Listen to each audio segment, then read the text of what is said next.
மார்கழி பனி நாளில் மங்கையர் இளம் தோளில், மார்கழி பனி நாளில் மங்கையர் இளம் தோளில் கார்குழல் வடிவாக கண்ணன் வந்தான், கார்குழல் வடிவாக கண்ணன் வந்தான்.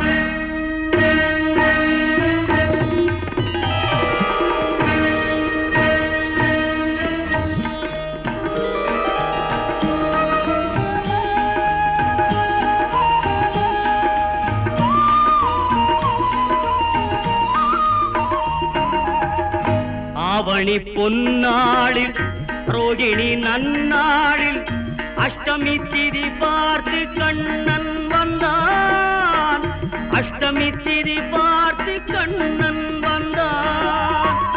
அந்தியில் இடம் மாறி சந்தியில் முகம் மாறி